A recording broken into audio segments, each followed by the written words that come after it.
God help me. I made it back. It is a miracle, frankly, that I've been able to be here. Don't sub to me, because I can make zero promises of being able to stream with regularity in the near future. I really appreciate all the subs though. Charmer, thanks for the Prime, Big Issue, Eastnick Mage ones. I am alive. Wow, it's been a while, hasn't it? And I'm in a new place. Yeah, we moved. We moved just before Jude arrived, which is probably one of the more difficult. Well, I mean, I think this has been the hardest year of my life so far by none. But there's been a lot of positives, right? Obviously, I'm not attributing the difficulty of my year to having a child. Jude is obviously wonderful, but fucking hell. It's been a time. Shady, thank you very much. Thanks for the 10.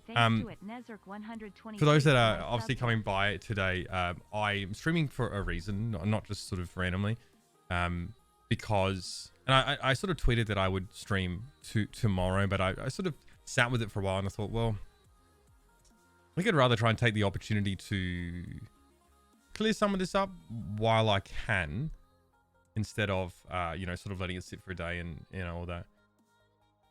So yeah, last night was the first time I'd sort of been out for a couple months. So I went and sort of, Doa is sort of leaving LA, or they're relocating. So I got to go and see him briefly, but it was a challenge because, you know, I've got, Jude right now who doesn't sleep great. He's got some gas problems, and then Griffin has decided just to reject his nap. So I put him down and then he just like screeches for like 90 minutes before just getting tired and falling asleep. So during that time, I sort of had to go in and sort of soothe him and try and calm him down and not leave him there. Okay, so some people are going to come here for like the meat and potatoes, the discussion about like Overwatch League and the streaming platform we're going to be on. And I think we'll get to that. I think that I wouldn't mind providing some context before that, because obviously my Discord is a pretty small community, my stream community, right? It's not huge. It's fairly personal. I know most of the people that come by my stream on a regular basis, which is awesome. But the problem is that, you know, the way that I sometimes use Discord, I use it as if it's a private place, but it's not, and it's not reasonable for me to expect it to be, especially because I sort of express my opinions about Twitch and YouTube before on my stream anyway. So it's not as if this is anything that's sort of private, but it's something that you know, a lot of talent, Overwatch League talent, won't do, because frankly it's like very complicated. There's a lot of information that they can't give, or maybe they just don't know, that really adds a lot of context. I think and also it's a real pain in the ass to have this discussion, because there's a lot of vitriol about it. There's like, people are pretty frustrated, I think, about you know, some of the decisions that the league has sort of made over the last 5 years, and that can snowball. And this is like a real, this one is a real staging ground, I think, for a lot of sort of discussion. And yeah, you know, it's worth taking the time to talk about that. Now, I don't represent the league. I wasn't even signed, you know, again, until rather recently. So just want to make that pretty clear. And I think like, there's always gonna be people that are like, oh, it was just like, he's just shilling for the league, or he's like, you know, he's sort of propagandizing for them. And, you know, I can't really do too much about the kind of the lack of charity that informs that interpretation. But I also think that, like, for those that actually know me or have had a chance to speak to me or had a chance to hear me speak at length, I don't really pull my punches on the league. I retweet everything I see, like, article-wise, it's critical of them, whether it's lawsuits, whether it's like articles about like their financial issues. Like, I genuinely, you know, I don't sort of hold back on that. If I've, you know, have opinions. Guys, I got in trouble last year because the mid-season madness setup, right? Remember, we were in Hawaii for that. We kind of downscaled our expectations about that event. And there's a photo taken by the players, or I think it was like Danny or someone like that, of like the setup for the mid-season madness tournament inside, you know, one of the classrooms at University of Manoa in Hawaii. Big shout out to them, of course, for partnering with us. And I literally said, what the fuck is this shit? You know, as like a quote unquote, you know, currently person signed to the Overwatch League. So like, I have to walk this, I have to sort of toe this line very frequently of being sort of true to myself, and also like have some integrity, and also be able to be critical about like the product I work for, and also like be able to feed my family. But generally, like I haven't really held back because, and I rely on this, I bank on this fact that there's been a large body of work behind me with the Overwatch League that allows me to sometimes not be edgy, but at least sort of be a little bit more outspoken about things. And for them to understand this is in good faith a lot of the time, almost all the time. And it comes from my desire to see it become better. And sometimes I just hate what I see and I sort of want to talk about it. So that's all I would say to people that basically want to sort of, I guess, just discount what I say because, like, obviously I'm employed by them. I'm a contractor for the Overwatch League. Jump Boy asks, does my contract contain defamation clauses that you're teetering on when you say that stuff? There are some clauses. There's always like non-disparagement clauses in contracts like that. I guess it really depends on like how you interpret the wording of that in contracts.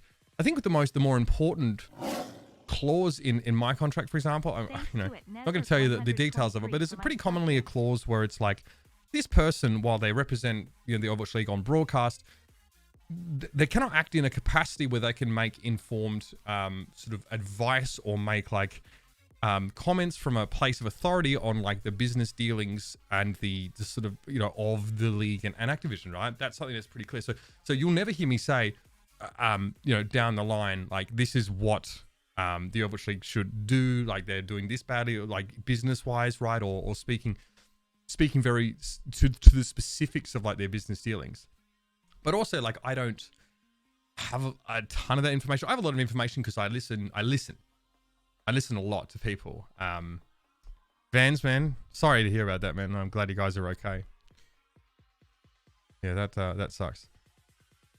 Anyway, so yes, yeah, I mean, like I will be critical of them, but like I don't disparage them. And to be fair, I think at times if the Overwatch League was interested in invoking that clause, there'd be a conversation about it. And if there was a lawsuit about it, would suck, but what I mean, like they might just invoke that as a reason to sort of terminate me. But I think each time I've chosen to speak out, I've always had to make that piece of myself in saying, look, I really believe in what I'm saying here. And if that results in my loss of work, I think that's first unlikely. Secondly, like that, it's that or just like completely be a shill. But I could just say nothing, right? Like you'll notice a lot of Overwatch League talent just don't speak on these issues a lot of times because they don't know, or because it's like it's a difficult conversation to have, and they just want to get on with their job, which I respect that. So like you're never going to see me get pissed off at like other casters for not doing what I'm doing, because I am only doing this because I feel like I have a little bit of cushion to do this, right? I trust that the league see enough value in my work that this won't sort of make them decide, it's not worth it or whatever. And this is really valuable, I think, that I can do this, and I don't really want to abuse it. I definitely don't want to use it for my own game. So the purpose of this stream is not to like say something inflammatory, then use that to funnel hype into like my social media or my fucking hell. You guys know I'm not like that. More often than not, I shoot myself in the foot. I feel like every time I open my mouth in public, like I always have to go back around a second time and contextualize it and explain it. And, and I never feel good because there's so much that's open to interpretation by people. And I see the interpretations sometimes go in directions that make me feel shit, like that's uncharitable. But it's not the person's fault for making that interpretation. They're only dealing with what information they have. So the purpose of me being here is to try and add some more context to that. Good example is this, right? So this is obviously, now I saw this on Twitter yesterday. Someone, I think like Vortex is like a content creator. He's like, why is the Overwatch League doing this? And someone posted this in response to that tweet. I was like, okay, there's a good chance this is going to make it to Reddit at some point. It's a little spicy. Now this screenshot is from my Discord, which you're all welcome to join. It's a public place. And like I explained earlier on, I tend to use my Discord in a little bit of a laissez-faire fashion. Like my community is so small. Thank you, by the way, Platinum Core for the sub. I appreciate it. Welcome back. And again, sometimes I'm not always aware of like, hey, what I say in here can quite easily make it out public, and like that would be completely reasonable and not even a breach of any sort of trust, because it's a fucking public place, right? But I'm used to it being so small that sometimes I'm not aware that, hey, there's a good chance, like, if this goes out, you know, I'd have to do a bit more talking. I'd have to explain it, and that's a lot more effort. So do I regret posting this in Discord? Yes, but only because, you know, I don't think it captures the essence of how I really feel about this. And it's infused with like a special fucking blend of like lack of sleep, stress, frustration, all that sort of stuff. The tone of this is frustrated because I've had this conversation a bunch of times with people, and the person that I'm actually responding to here, someone like I know, again, like part of my community, so like I'm kind of biting their head off a little bit about it. But they also have been part of this conversation with me for some time, so there's sort of more to it than just me just fucking spitting this sort of stuff out. But I'm going to go at this line by line so we can talk about it. So this was, I think, this is Angelo sort of saying, oh, for fuck's sake, we're back on YouTube or whatever, because the league didn't say anything about it, right? Or, well, there's no statement about it. And I think what Angelo was saying before this is like, I wish the league would make a statement to explain this decision going to YouTube. So that's never going to happen. That is never fucking going to happen. You are not going to hear anybody who officially represents the Overwatch League in a management capacity ever explain this. This is as good as it gets. This is as good as it gets.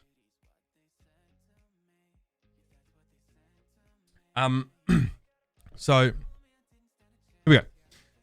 So what I said first thing is that it probably occurs at a Google X Activision level, ABK technically, Activision Blizzard King. What I said is that this deal, and I believe this to be true, the deal that involves YouTube, it's not Overwatch League and YouTube Gaming making an agreement to have Overwatch League on YouTube. It's literally Activision Blizzard King and Google, whoever the fuck, yeah, it's Google, right? That owns YouTube. Making a deal that involves a whole bunch of other stuff. This is what I believe to be true. Now, I literally, I have heard things, right? So this is based on my opinion and also what I've been able to scrape together as someone who's not part of high-level business meetings ever. I don't play in the league structure. I don't play in the league format. I don't decide what casters come back, who gets what match. I divest myself from these decisions, but they're never offered to me, right?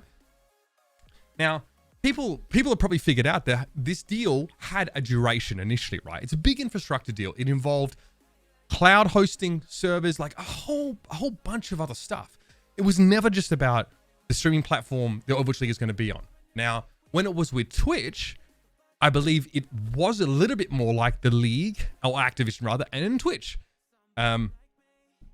So that was, and you know, there was a little bit involved in that. And we had like the command center and all sort of stuff, which we can talk about a little bit later. So yeah, this deal, to the best of my knowledge, is well above not only my pay grade, but the Overwatch League and YouTube Gaming specifically. It's quite all encompassing.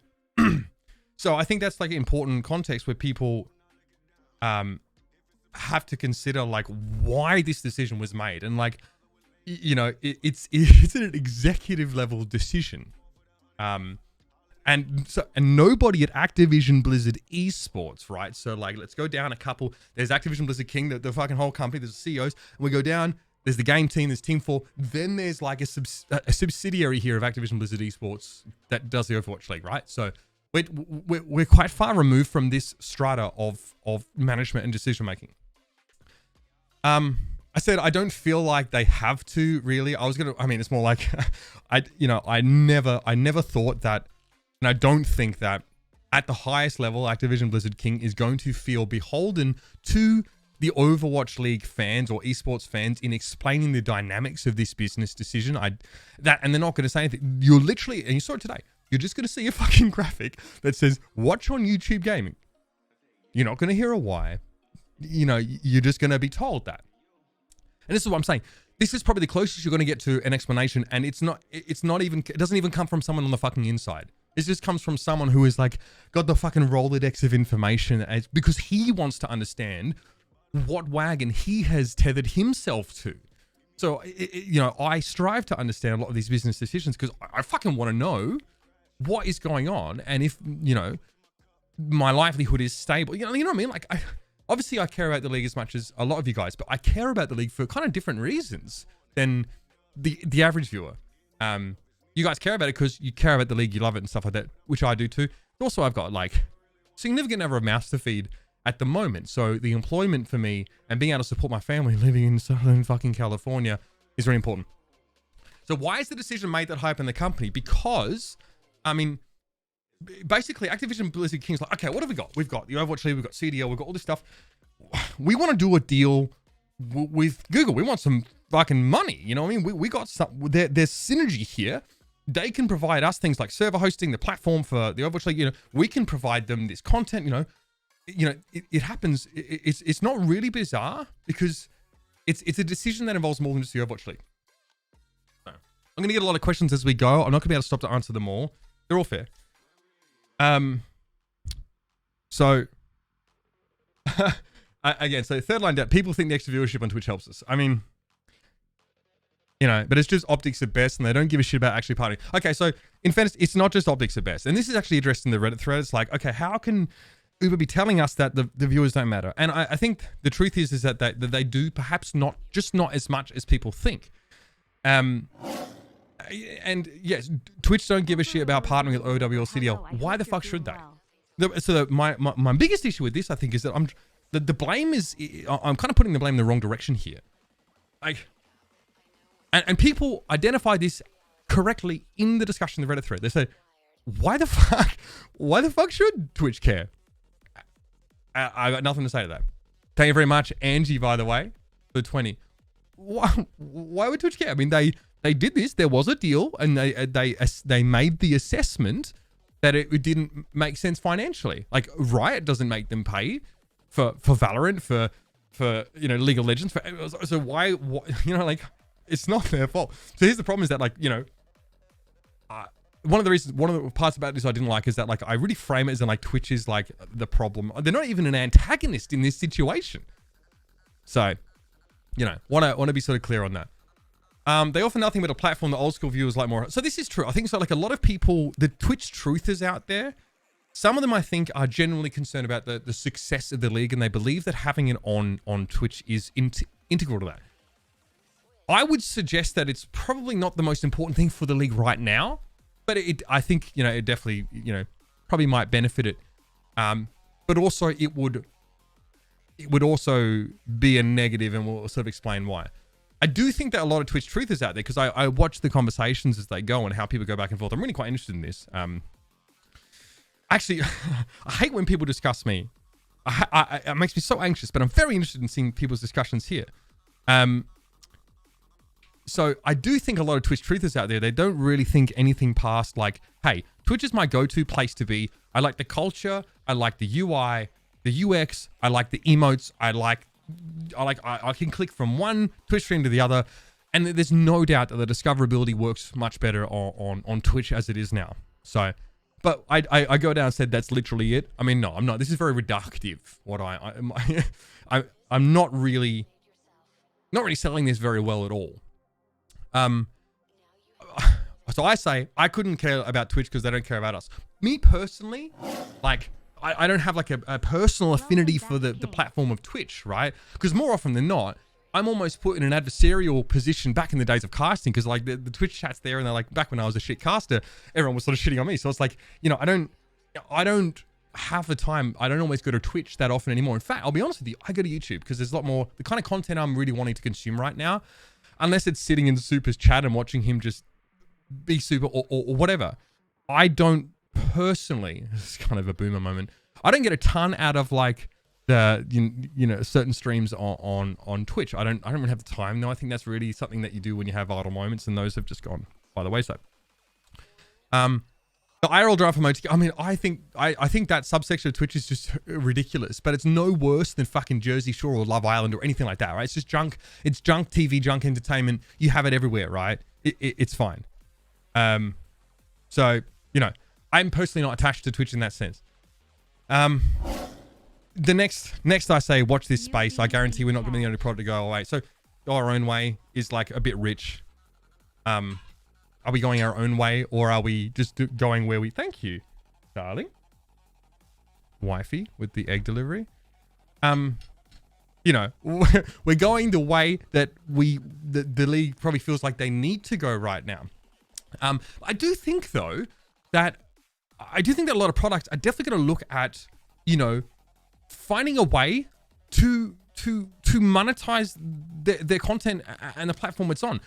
You know, let's take this for example. Maybe Riot, and I know they've been working on something like this. Maybe Riot would like to get the ad revenue for their content hours, the fucking billions of content hours from consuming League of Legends content on their platform. Maybe Riot would like a piece of that ad revenue. Just a thought, instead of it going to Twitch in perpetuity. So I think there's a lot of incentive for publishers, or, you know, to consider, you know, and MLG TV, by the way, a crucial bargaining chip in Overwatch League, getting a fucking broadcast rights deal from Twitch in the first place. I can fucking guarantee you that. It was somewhat threatening. With all Activision titles maybe being on MLG TV, I don't think Twitch really wanted to deal with that. I think that played a huge part in that agreement. So I do stand by. I think that like other products will look to think about their where they stream and their streaming options. Angelo, thank you very much for the sub. Welcome back to the sub chat in the Discord. Nez for 25, thank you. The Twitch monopoly is beyond fast at this point. Okay, I'm turning into a bit of a couch fainter there. I think I'm just so sick of talking about the same thing. Okay, so do Twitch have a monopoly on streaming? Love you, King. Yeah, but I mean, it's because they were there first and they are ostensibly the better platform for gaming content. So, you know, it's not like they're like evil overlords who have like stranglehold the market. This is just how business works. I do think it's in the best interest of esports viewers to want to foster competition between streaming platforms for no other reason than it will force them to compete and become more competitive as platforms make them better, right? I also think that, you know, there was a time where I was like, I think this is good because I want Twitch or YouTube, both, to feel obligated to pay for broadcast rights, because that could be a significant source of revenue for things like the Overwatch League. Now, John Needham had an article out yesterday talk about Riot Games, and he makes some really coaching points in here. I think one of the things he mentions is that the return on advertising, despite esports having a really sought after demographic, is very low. So one metric used often in marketing is return on ROAS, return on advertising spend. On the recent episode of The Four Horsemen, Devin Nash got together with, you know, all your favorites, Thor and Richard Monty. And he mentioned that, you know, fairly offhand, but I have reason to, you know, believe this sort of figure. He's like, look, for traditional sports fans, the ROAS, it's like, you know, each viewer spends like $60 a year on merch or on products related to, you know, marketing that they consume, you know, associated with the sports league. In esports, it's closer to $3 to $5. So let's like say it's like 5% is the return on advertising spend. And this is a little bit, you know, I'm fluffing a little bit here. But as someone points out in this Reddit thread, esports don't, in general, to sort of use the ROAS. So ROAS is bad because young people don't have a lot of wealth. Look, I think that's fair, Cherry Cream School. But I also know, we actually do notice is that like a lot of the 18 to 35 age bracket actually has a reasonable amount of disposable income, and they've demonstrated a desire to spend that in places. So I actually think it's an esports issue. It's not that, it's like, I'm never going to blame the people who don't want to fucking spend the money, because you need to give people a reason to want to spend their money. If you're not offering them value, then why are you, it's projecting. It's like, no, these fucking kids won't spend money. It's like, give them a reason to spend the money. Show them value. Good example is like the command center, right, that we had on Twitch. People paid for that content because it had value, right? They paid, was it $5, 15? Because they had like player POVs, more customizable stream. They could mute my fucking annoying voice. There's value there. We found value, we provided it, and people fucking showed up. Now, it doesn't exist anymore because we left Twitch. I also think that on top of Twitch is paying the Overwatch League to sort of, the broadcast rights deal, and we know the figure, we know how much that was. They also had to invest pretty significantly in the back end to make that happen. So from Twitch's perspective, you have to ask like, hey, is it worth it for them not only to pay the broadcast rights deal, which we can all agree not worth it for them in the end, as it turned out, and that was their decision, but also like Command Center, as much as it gave us value, like did Twitch take enough of a cut from this feature for it to make business sense for them? Who fucking knows? I'm just saying, not necessarily. So I do think there's plenty of money in the 18 and 35 demographic, but you need to give these people a fucking reason to spend it. And hey, here it is. People, who watch esports content are used to not paying for it. You can't just make them fucking pay all of a sudden. It's not how this shit works. It just doesn't work that way. At least I don't think so. You really have to add a lot of value. So,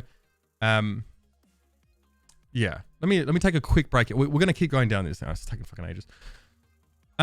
Is the Overwatch League in its current state the best player to try and force that change? Obviously, it's causing the league to take some degree of a hit as a cost to that fight, but maybe, and after the slower years, it seems like a big risk. You mean in terms of like getting broadcast rights money? Well, I think there's some degree of like dependence on that revenue. It comes from, I can tell you this.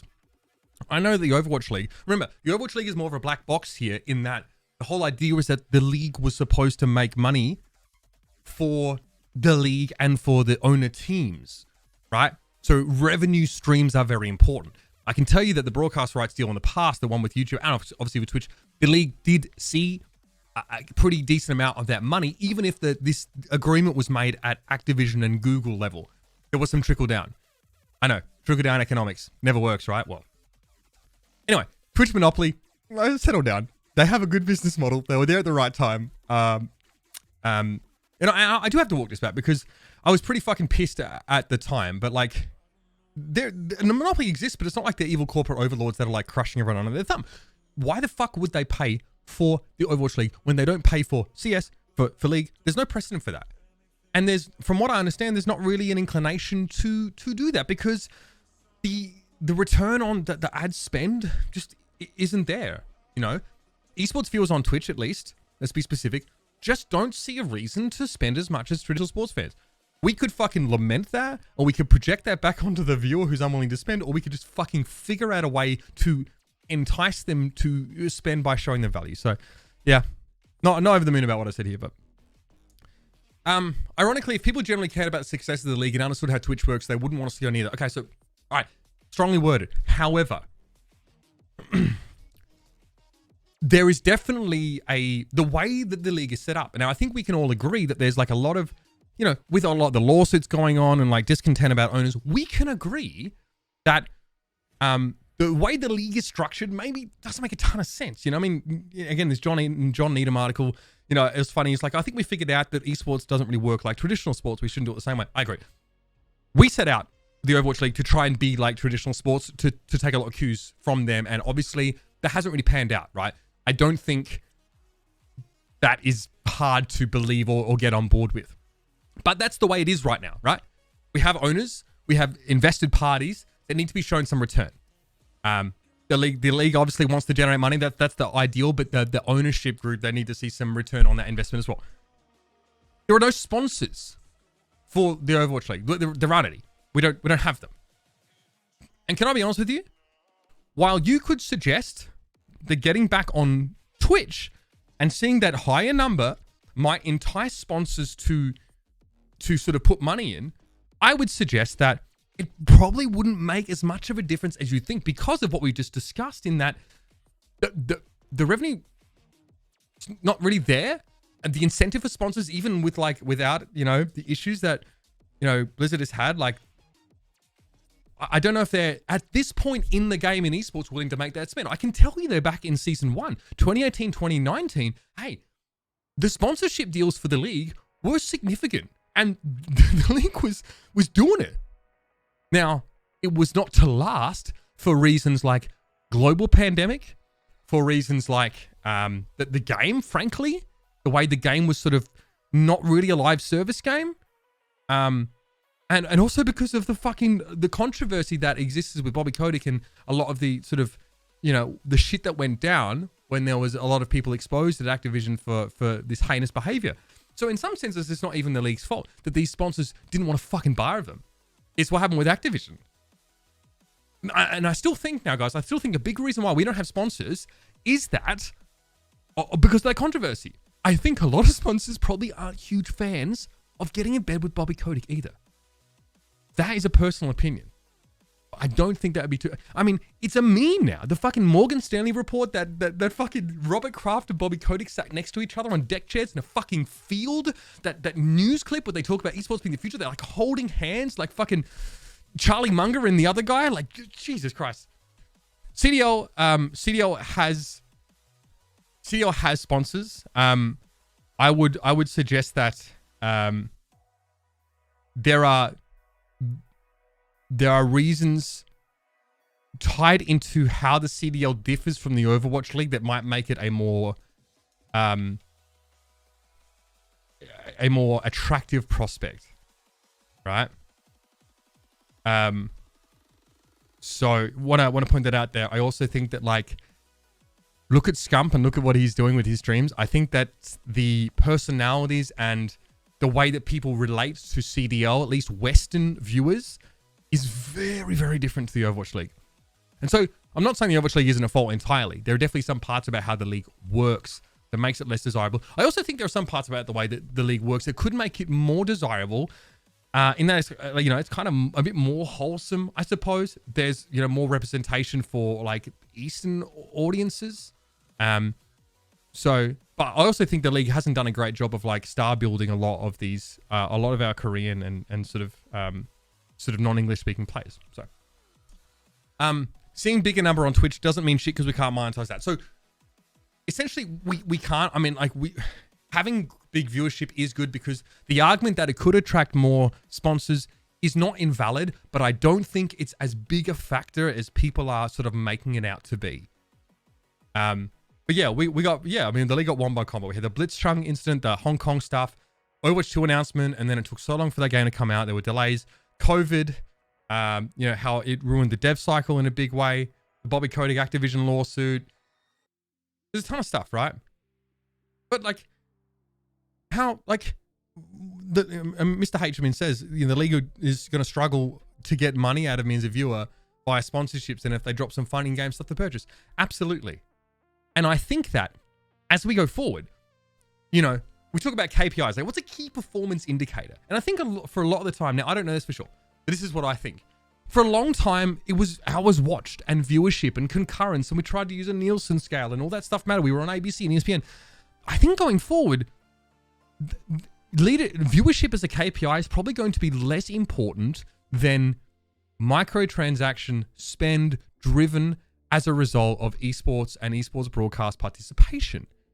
I think that's going to be more important because that actually translates into dollary dues, whereas viewership, it does not, or at least it does not correlate to like return on advertising spend in remotely the same way as it does in traditional sports. So I think even going back, we were using the wrong indicators for success. I think that viewership can be a good indicator of the health of the league.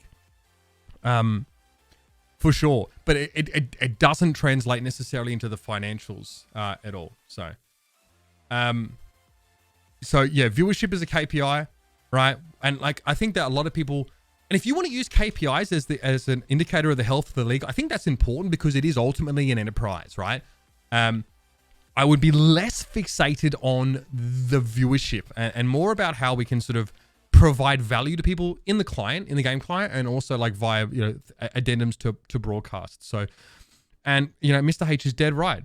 We are dealing with broadcast rights, so viewership and how viewership drives like the return on advertising spend is not relevant. It's not relevant. So people want to use viewership as an indication of the health of the league, and I think that like in terms of its relevance and like interest level, I don't have a problem with that. But in terms of how it translates to like the financials, probably not as effective. Frankly, we can't monetize a viewer anywhere. I mean, we can, but I think personally, esports shouldn't be really thinking about doing that. I think what esports should be thinking about doing is like creating and cultivating an interested, engaged, and, you know, competitive community. And you know, you can monetize the fucking people that want to spend time playing the game or getting team skins, right? I know for a fact that like after Shu went ham on Havana with that Baptiste skin, sales of that fucking, that Gladiator's Baptiste skin went through the roof. Like there is a direct correlation between moments that these players create in game and the interest via the consumer in, you know, sort of representing them or identifying with them or buying merch related to them, right?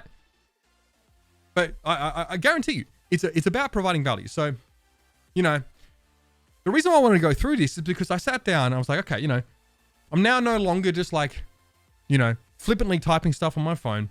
There's obviously a lot of discussion about this. I'm like, okay, well, I'm going to have to step up and talk about this and maybe explain where I'm coming from, because obviously there's some context, like the fact that like, we just don't sleep in this household. And, you know, I spend 4 days a week, you know, as the primary carer for my son, which is great, but I'm not really, you know, like I really want to get back to work. I want to stream, I want to cast, and that's not happening right now. So that's something that makes me feel fulfilled. Being with my son is amazing, but, you know, like the way my lifestyle right now isn't exactly, you know, bringing me great happiness, I think, in sort of in net. It's hard. We got a newborn, you know what I mean? Yeah, shout out to the wifey, Ash, in chat. You want to know what it's like to have 2 kids and then try and have 2 people that work in gaming? Well, if I can ask her. So, that's this. I'd want to recommend everyone read this article. Okay. Yeah, it's from Riot. I don't have a problem gassing Riot up too much. Sometimes it can be a bit fart smelly. And of course it is, because essentially it's not a puff piece, but this is, you know, them sort of, I guess, evangelizing their vision on esports. Now, don't be put off by like the first, there was something that I read here that I sort of didn't love and it kind of put me off, but I gave the article another shot and I think it's pretty good read. What I love about Riot. Oh, what I love about Riot, man. Okay, so let's talk about publishers and how they treat esports, right? Activision, Blizzard, King, and Riot could not be more different. Activision, Blizzard, you know, to them, I think the way that they sort of... esports is something that they like to have. This is my interpretation, right? Esports is something they like to have, and they think it's cool.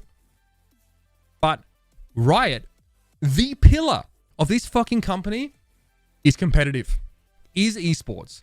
And it fucking shows. It's the most important thing to them. And it shows. This is why they just shit on every other competitor in that regard. Because it's the most important thing to them. The most important thing, in my opinion, to Activision Blizzard King is making fucking money. And yeah, esports isn't great at doing that. So how do you think that sort of makes them feel? I mean, Activision Blizzard King want to make great games as well. I speak to a lot of people on the dev side that really care about what they do. But let's be fucking honest, right? It's corporate. But I can tell you that League of Legends, like, I mean, Riot in general, yeah, one of the core pillars of their company's philosophy is the competitive experience, is esports. How fucking sick is that? How sick is that? And do you know what? I'll be honest with you right now. I've given some of the best years of my career to the Overwatch League, and I don't regret it. But I wonder if back in 2014, 2017, if I decided to go and cast the LEC or go and cast LCK, which I had offers for, instead of coming to the Overwatch League, where I'd be now. Because I've had a lot of negative things to say and critical things to say about like life as a caster at Riot, and you know, we've heard what they're kind of like, and it can be tough and the competition is kind of brutal, and you know, they can pit casters against each other, but Christ, on a fucking penny farthing bike. I mean, you know, they do care about esports more than anything else, I think. Or at least it's one of their core pillars, and that should make them a very attractive prospect for anyone who wants to cast to be involved in esports. So big shout out to them. It's clear that's the case. They're obviously not perfect. They're very fallible. I'm talking about a competitor here, but they're not my fucking competitor. You know what I mean? It's not my problem.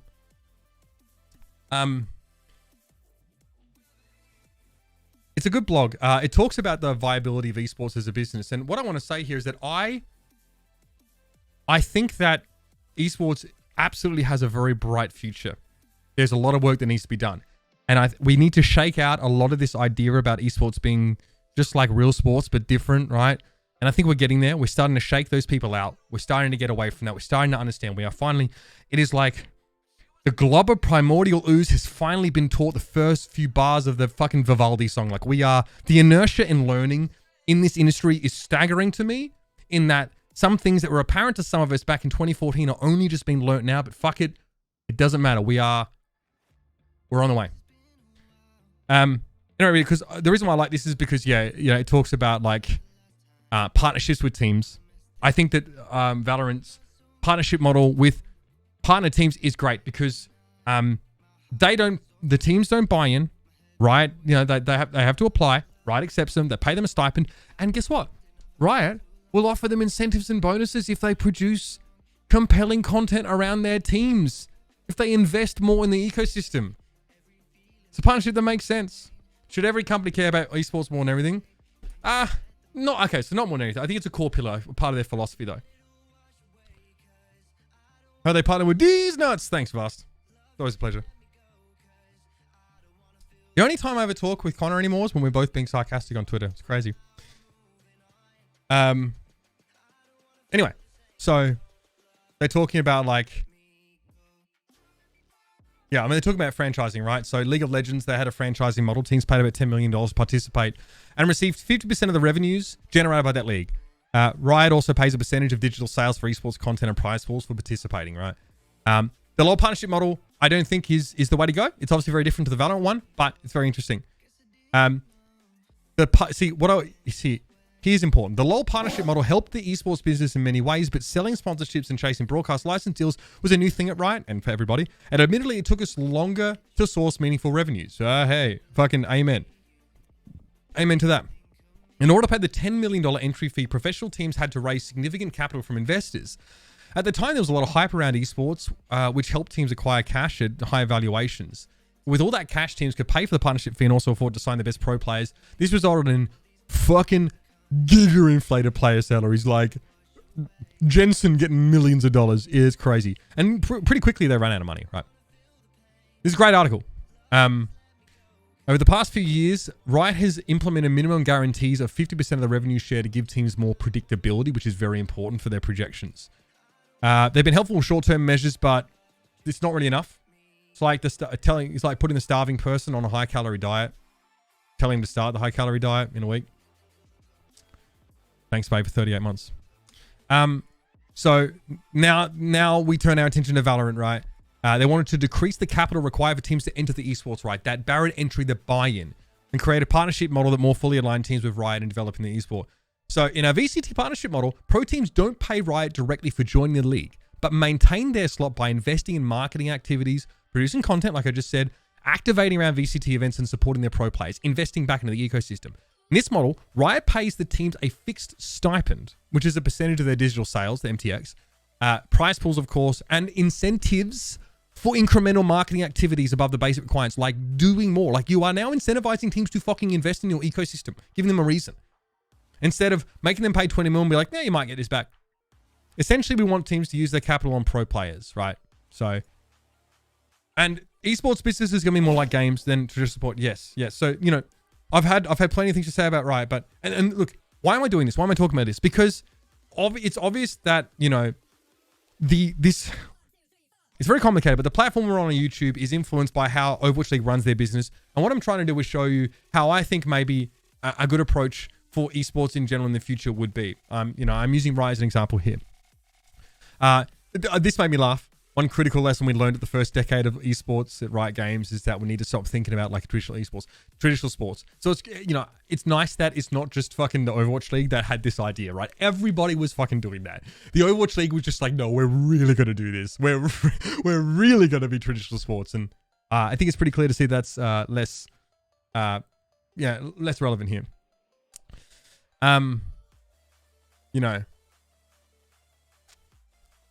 So this is pretty interesting. So the 2021 Worlds achieved a peak concurrent viewership of 74 million fans around the world, AMA of 31 million.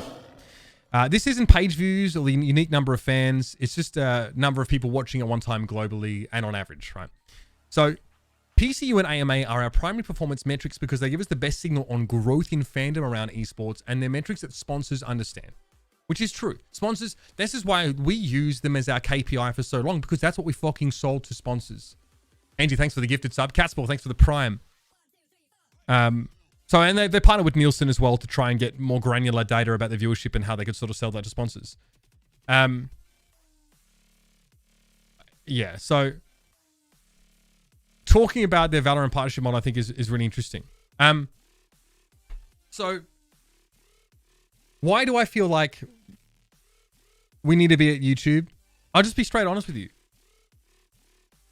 The revenue stream is really important to the league in covering their operating costs. If the Overwatch League is not on YouTube, then they need to find a way to replace that revenue stream, which is significant. But even more than that, it's not even up to the Overwatch League whether they're on YouTube or not, everybody. It's a decision made at the executive level, not by the league. And it's a decision made at the executive level as part of a greater enterprise agreement. I'll be honest with you right now. And if you don't take anything away from this entire conversation but this, I'll be fucking happy. There is not one person in the Overwatch team or in the Activision Blizzard Esports team, in my opinion, that doesn't think that all things being equal, it makes way more fucking sense for us to be both on YouTube and Twitch. There isn't one person here that thinks it's objectively better, you know, in a vacuum, to be on Twitch. That's what I think. But there is, I believe, a degree of dependence on this fucking broadcast rights agreement because we have no fucking sponsors. Now, people want to ask, why was CDL on Twitch and YouTube? It's a common argument I see coming up. Why was CDL doing really well on Twitch? Yeah, why isn't it on Twitch? First really important part of this to understand is that the CDL and the Overwatch League are on different cadences, right? Their season is about to wrap up. Ours is just getting started. Here's a real question. How did Owl manage to scam YouTube and pay for Riot skin? It's not Owl and YouTube. It's Activision, Blizzard, King, and it's Google. And there's a whole bunch of stuff that's bundled in, right? It's not just like Owl going, hey, you want our broadcast? Pay us this money. No, it's Activision saying, hey, you want the broadcast, you want this, that, and the other thing? Give us this money and the other money and the other money. This is the same deal. We're assuming that there is a new deal, right? Because I'm telling you, there's no fucking way we're going to not be on Twitch if there isn't a fucking good reason for it. Like, it's not on principle. We're not just like, oh, fuck Twitch, down with the establishment. We're going to go to YouTube and try and foster some competition. No. So I want to say, I think it's safe to assume, now I don't know this, we're not part of the deal, not part of the conversations either. It's fucking safe to assume that there is a new deal or a reprise of the previous deal. There is a deal, I'm sure. You might have noticed that actually the first 2/3 of the CDL season was actually on Twitch. And only Twitch. This 2/3 of the season that occurred in the Overwatch League off season. And then, all of a sudden, when the Pro-Am started, I want you to think about this really carefully. When the Pro-Am, the Overwatch League Pro-Am started, all of a sudden, CDL was on Twitch and YouTube. So first it was on Twitch only for the first two-thirds of the season. And then, quietly, it appeared on YouTube as well. As soon as the Pro-Am started, I want you guys to think about this. Thank you very much, Zombie Grub, for the huge raid. Nice to see you again, Jess. Hope you're doing well. Can anybody suggest what might have happened?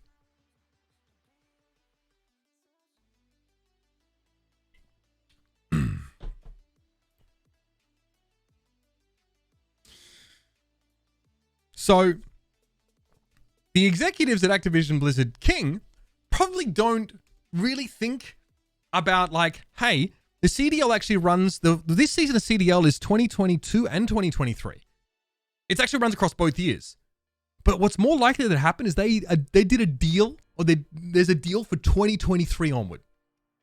The old deal probably ended at the end of the Overwatch League season.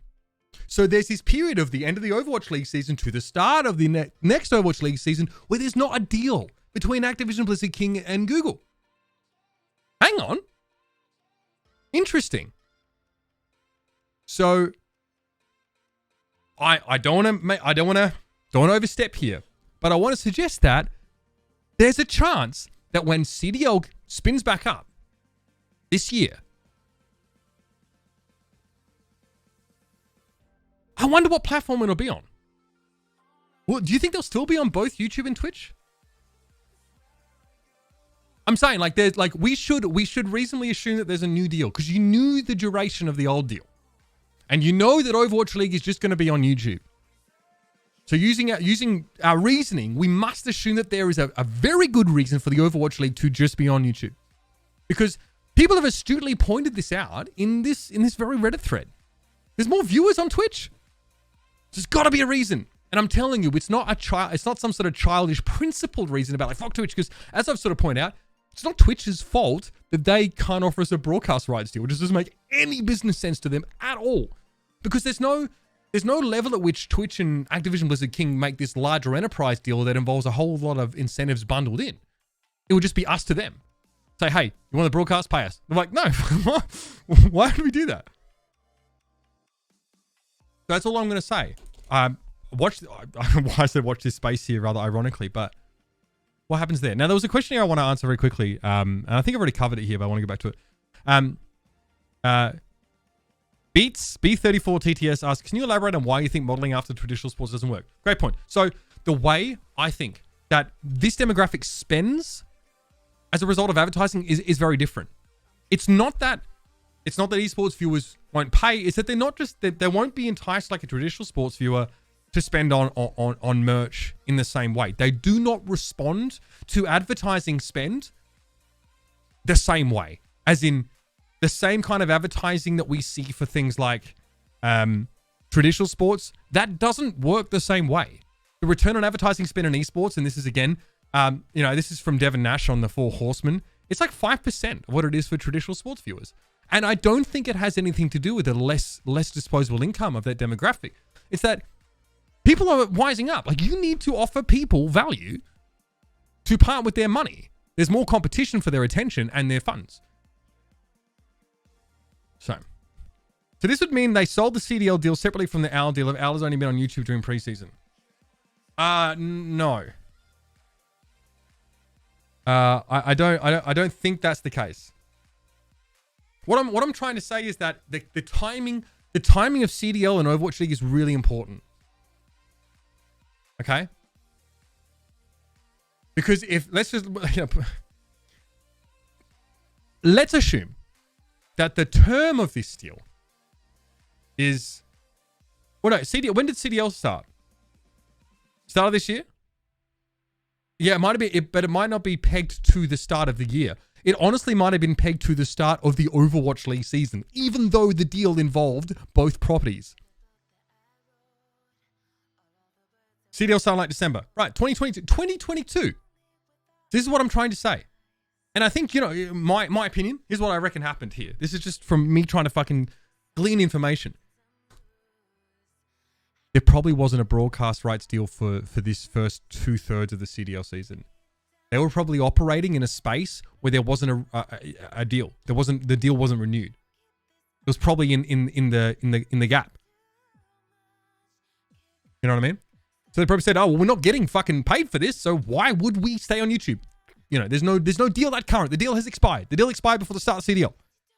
Why is CDL separate from OWL in the first place? Well, they run on different times. I think they've just determined that the different cadence of CDL is more effective. I couldn't tell you that.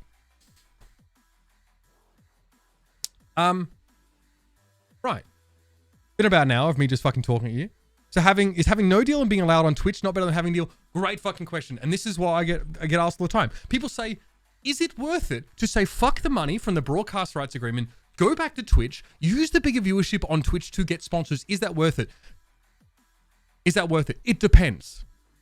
For the Overwatch League as it is now, probably not, because there's probably a dependency that's been established on the fucking revenue that comes from the broadcast rights deal. And if they went to Twitch, there will be no guarantee that they could replace that revenue stream. The revenue stream that helps cover the operating costs of the league, which I guess is in the tens of millions of dollars a year. I mean, that's not that much, considering that Valorant spent $48 million on their Istanbul event. To put it in perspective for you, the one event, as epic as it was. So, no, I don't know if it's worth it because the value you get from going back to Twitch is entirely speculative. You need, if you can't replace that revenue stream, pretty scary. They could replace the revenue stream if they monetize fans, but how to do that? It's a lot of money just quietly. Yeah, but you know what? The way to monetize fans might come in game. It might not come just from broadcast, you know? Twitch probably, if we went to Twitch, they probably wouldn't want to do another command center because it costs them money. They don't want to pay for Overwatch. They shouldn't have to. They don't pay for anything else. So they would make a back-end investment in setting up command zone for what might not really even return on that investment for them. Like, nah. We can't even get sponsors right now, so might as well go, well, we need a revenue stream. Revenue streams are important for us. Because the Overwatch League is not being run as a loss leader, a marketing spend for the game. It's actually being run as something in and of itself that needs to be profitable. Is that a good idea? I don't think so. I don't think that makes sense in the current financial landscape, let alone the fact that esports is decidedly far less sexier to advertisers as it was. Do you think I would stand to benefit from giving some explanation as to why on YouTube? No, because all they can do is like, wasn't our choice? The executives decided that? So now all you're doing is like you're just passing the buck up to the executives who will fucking definitely not explain their reasoning. No way. Live stream views are objectively the least valuable. From selling to the sponsor level, VOD views are more valuable. From a company content perspective and sales, sure, I believe that. Not a marketing guy. Monetization comes from audience motivators, professional player access, in-game items, unique experience, exclusivity. Yeah. How do we add value, right? I, as a broadcaster, always try to add value to what I do, but like I can't tell if I move the needle at all. Outside of a couple nice people on Twitter and Reddit, I have no fucking idea how I contribute to the moving of said needle. It's not really within my power. So the question is, will we ever get sponsors anymore? Don't rule it out. But I'm saying there's a pretty good reason why we don't have them. It's not the sponsor's fault. It might be the people causing all the fucking controversy inside the company. Hopefully someone clips parts of this that aren't me just making an absolute donkey of myself, and that's like something that people can go back and watch after. What's going on in the replay view and why is it not a thing anymore? It could be monetized.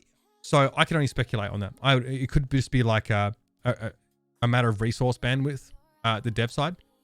Is Butterfinger still sponsoring the league? I don't know. I never even got to have one, you know? I've never had a Butterfinger. Is that shit good? Okay. Do you want to have a look at some of these comments? Because I actually think... So people talk a lot of shit on Reddit and stuff, but most people here have the right idea. And most people here that are critical of me are also not that out of pocket. I think like some of the stuff is pretty reasonable. Some of the stuff here is definitely based on like a very uncharitable interpretation of my character and my motivations, which is fine. I can't control that, but that's why I'm here talking and might be able to have some impact on it. Okay. All right. Someone give this person a fuckload of money. Give this person a fuckload of money. But this idea, right, is kind of what I've hinted at, is that I think that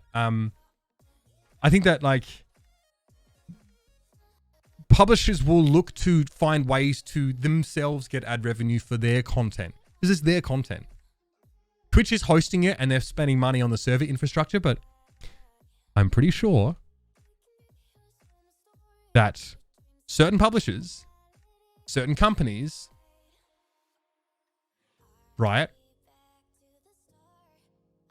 have access to pretty powerful server infrastructure and could probably do this on their own. How fucking huge is my forehead, by the way? Unreal. I can't do anything about it. My hairline is not even receding. It's just like that. Do you reckon Overwatch League is the only esports league to reasonably accept a YouTube deal? Yeah, but I think like for Riot, they're not trying to make money with esports. They're trying to use esports to make money in MTX and from sponsors. So, but I think I don't think their esports operations are even close to break even. I think they probably lose money on that because it's a fucking marketing spend, which it probably should be. Esports, by the way, it used to be a subsection of marketing spend for a publisher. It should stay that way. because then the esports engine itself, the enterprise of esports doesn't have to churn out profit. They just do it in the game. Okay. So yeah, I think that people will look to do that. I think Riot hell are going to do that. There's no way. I mean, think about this. Riot launches a streaming platform. It could be non-exclusive for streamers, right? You don't have to like be exclusive if you're a League streamer, but you could go there. There might be benefits. Arcane Season 2 goes on that platform only. All League content, Valorant content. Maybe they use Arcane as a way to sell signups. Who knows, right? That's what I'm saying. So, what's in it for YouTube when they make these deals? This is what I'm trying to say. It's not just the viewers for YouTube. Yes, YouTube definitely are interested in building out their gaming side. So having like a reasonable gaming product there is important. But what's probably more attractive for YouTube is like the fact that the Overwatch League are using their server cloud and stuff like that. So it's not the incentive for YouTube is not just having the Overwatch League broadcast. This is what I'm trying to explain, that like it's probably a much bigger deal involving a lot of things at the enterprise level. Yeah, so in the hypothetical world where Microsoft acquisition goes through, they find the scattered team that was once Mixer. I mean, I don't know much about Mixer. Trid, mate, thank you very much. And there's thanks for the gifted too, Trid. So as issue with esports in general, how do you make money when it's free to watch anywhere? You can make money, right? But like, I think that esports should be your marketing. It's the way you drive spend in game, right? Drive involvement. I'm sure there's a direct correlation to hours people spend playing a game and how much they spend on a game, right? Like, I'm not an expert, but I'm pretty sure that's a thing.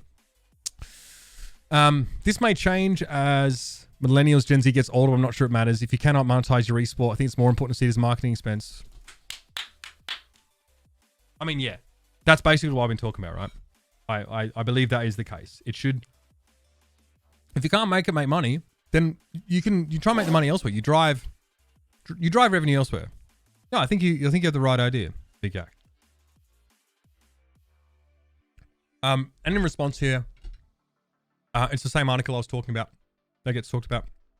So read it. I really think you should read it. I scoffed at it at first, but it's worth a read. I'm shilling for Riot. I can't believe it. I spent most of last year on the Valorant podcast being critical of them. Here we are. Yeah. Yeah. And like this part gets quoted, I think, which is really important.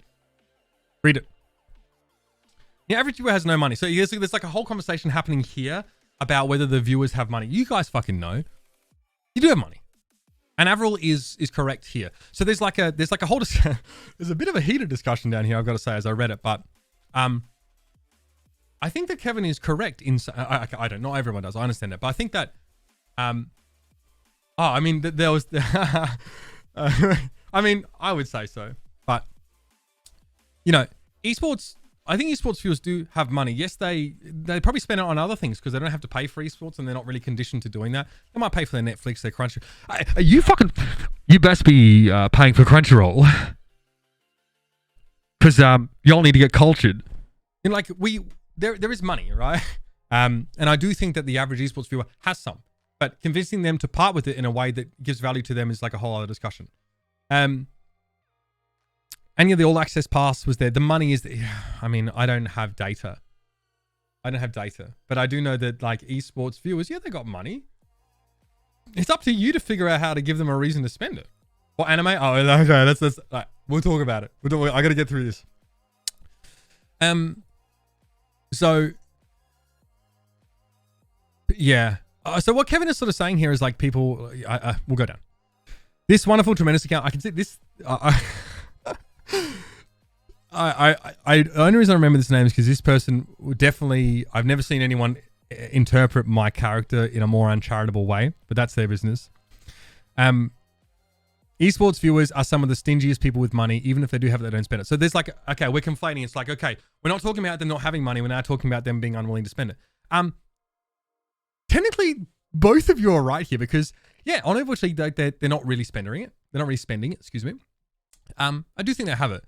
And obviously, you know, Kevin here, Kevin who's like me, every time we open our mouth, it's like, fuck, all right, roll up the sleeves, you know, get the guns out. I wasn't ready for this. So, you know, Kevin, don't do this. It's just a waste of time. It's bad, but I assume you've got some numbers here that indicate that people will pay, right? So I think that's important. I'm not going to go through the whole thing because it gets pretty snippy here. Talking about being sustainable. It's worth a read. Okay. So this is all sort of based off that. There's an issue with esports in general. How do you make money when it's free to watch anywhere? Free to watch streamers you can entertain. Average viewer has no money. Nah, I don't think that's right. Streamers, yeah, it is. But it is like you have to offer more value than like a Moist Critical or like a Super. I mean, they don't require subs. People do it because they want to support their content. So like build your product into something that people feel like they actually really want to get behind. I'd say that like a lot of people like to support the Overwatch League by being very critical and holding them accountable, which is definitely a way to do that. But the money is there, quote unquote. It's about giving them value. Offer people something, give them a reason to spend. Yeah, and Overwatch League, it's a tough one because I think that like the product is difficult to make into a big thing. Like I think there are a lot of people that are very passionate about it, but the reality is that like the churn in Overwatch League is so high. We've got teams not coming back. We know the owners are not happy. Like there's a lot of reasons for people to feel a bit conflicted about supporting the Overwatch League, right? I can't understand it. Yeah, the talent is there. Lumi, I know. I have the same problem. Avril told me he wanted a second yacht. The only way I could afford is if you pay the $5 a month to Al and spend $70 on the jersey. My favorite player, Rack Attack. Yeah, that sounds about right. You make his mum very happy though. So yeah, broadcast rights in meat sports do go far, but the future of esports is not selling broadcast rights. It's just not. We're not sports. We're never going to be sports. We set out to be that in the Overwatch League. I personally think that, and this has been happening over the last few years, but the Overwatch League needs to change their goal and their angle. And I think that the Valorant partnership model is a great way to start, personally. I'm done. I don't care anymore about copying Riot. If they don't miss, they don't miss. You know, this is a company with esports and competition as one of its founding pillars. It's on their it may as well be on their orc statue, right? Yeah, we should be looking at this very closely. You can't retroactively apply the partnership model without paying out the teams. Yes or yes. That's correct. Griffin is awake. All right. Yeah, kid's starting to wake up. I can't be much longer here. I have to go very soon. But yes, you can't just be like, hey, all owners, we're stopping this now and we're going back. There's probably a reason why that hasn't happened, because there's still an obligation from the Overwatch League to the people that sort of bought in. But I'm telling you, the first vote, remember there's a vote after 6 years, I think, about whether to keep the league going. And if super majority vote no, then hey, we do it differently. We go a different way. Yeah. I wanted to go through all of this, but I just don't have the time. I'm in charge of Griffin from Monday to Thursday this week, so it's me who has to get him up and feed him and stuff like that. So I'd love to hang out with you guys more. I'm shocked that I even managed to get here at all. But I think what I'm trying to say is that like a lot of the what people sort of said in this thread is like not unreasonable. You know, some people are mad at me and like, yeah, someone was like, it's pretty unprofessional for like Mitch to have said this. I'm like, yeah, it kind of is actually. Like I wasn't really thinking about where I was posting and the fact that it would sort of get out. I probably need to be a little bit more aware. And like, I think people don't like me talking about not being able to monetize people. I don't fucking care, by the way, about monetizing you personally. I don't. I mean, I care about the league continuing to be able to pay me to support my family, but I don't care about sucking you guys for money. People sub to me when they shouldn't, and as it is. I fucking stream like once in a blue moon. So like yeah. So if you can't monetize a viewer anywhere, isn't the total number of viewers when the only thing you can put into balance to monetize something else? No. So what's important here is that you can't monetize a viewer, but you can monetize the platform, right? And that's what's happening. There's a deal. There's money for going to YouTube. There's not money for going to Twitch. There might be some degree of dependence on that revenue, right? Viewer numbers won't make our significantly more money in the short term. And short term is definitely a concern of Overwatch League at the moment. Twitch is not attractive for streaming from a financial point of view. Absolutely. If you're trying to make money for a league and you can't get broadcast rights, it's like pretty hard to justify moving over. The YouTube deal brings more money than streaming on Twitch does. I'd have to say without significant investment in value adds, that is the case. Overwatch League needs to stream on Twitch, not for short-term returns, but for exposure. I don't like people using the term exposure because it's just troll, but I do think that going to Twitch would give Overwatch League a level of cultural relevance that in theory, in time, could be built into a more sustainable product. But I think the bigger issue is the structure of the league and how we partner with the teams. That, in my opinion, needs to change first. Our reliance on revenue streams needs to be removed first before we can even think about that cultural relevance. Because we go and get that cultural relevance, it doesn't fucking put food in my kids' mouths. There's a few more steps required, but it's not incorrect to say that it's important to have that cultural relevance. Can't argue with it. If Riot announced they no longer stream Valorant or League on Twitch, nobody would call it a bad move. It's like Apple refusing to sell on Amazon. They're big enough that it doesn't matter. But if most consumers in your space literally forget you exist... okay, all right. I mean, people use the word literally in italics. Okay. Yeah, YouTube is definitely worse for discoverability. But we can't... What I'm trying to tell you is that I don't think we can afford to go to Twitch. That's what I'm saying. Literally, like in a financial sense, I don't think we can afford to do that. Literally.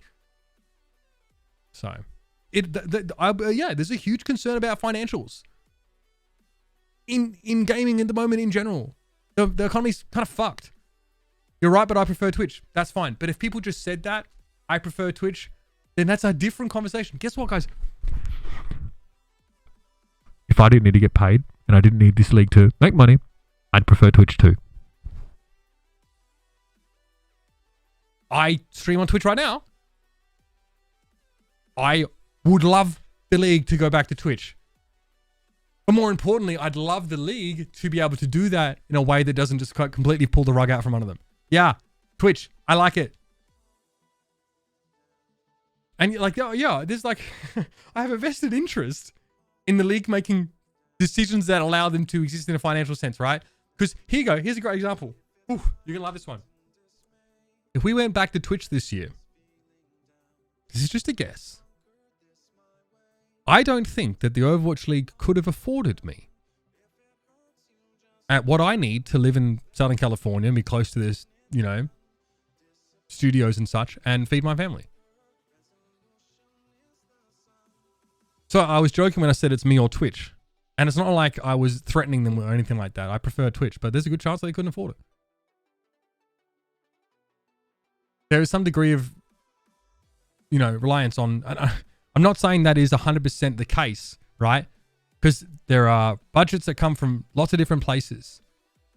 But I'm saying that, yeah, that the revenue is important. Is he still up, Ash? Viewership is in interest of sponsors. They want to be able to post an ad that will hit as many views as possible. Yes, but it's like, well, how do you convert on the views, on the eyes, on your ads? Because the conversion works differently in esports than it does in traditional sports, to the tune of 5%. He's making moaning sounds.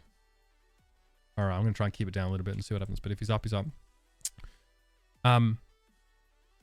Gigacope, the point of having more viewers is not actually to monetize their viewers. Sure, it would be nice, but it's not reliable. It's not, I mean, I'm not coping. Twitch is a horrendous platform, but from a business perspective and a user experience perspective, it's where the viewers are. So what are you going to do? There are more viewers, yeah, but like, I mean, there are a lot of people that are having like a half an argument or a quarter of a point that they're sort of making. Red's going to clip this out of context. I can't do anything about that.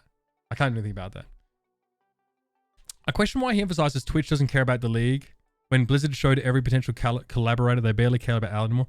Look, I think it's interesting, the relation... I can't speak to the relationship of the publisher and the Overwatch League as two different entities. You know, because I think to some degree it's like it costs money to run the Overwatch League, and I don't think we're making money, so maybe the publisher's like, oh, we have to pay for this. I don't know how that works, but I don't expect a streaming site to help us out, but it is, I think a big reason why we, you know, YouTube for me sits okay is that, you know, is the revenue side of things. When I've torpedoed relevance via your own mistakes. I mean, don't use me. It's not me. Like I'm this whole thing I'm speaking from a personal perspective.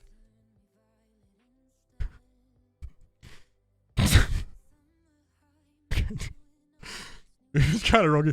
Big numbers actually do help, and fucking Al needs every single drop. Okay. Everything says probably right. Well, as we've discovered, not really.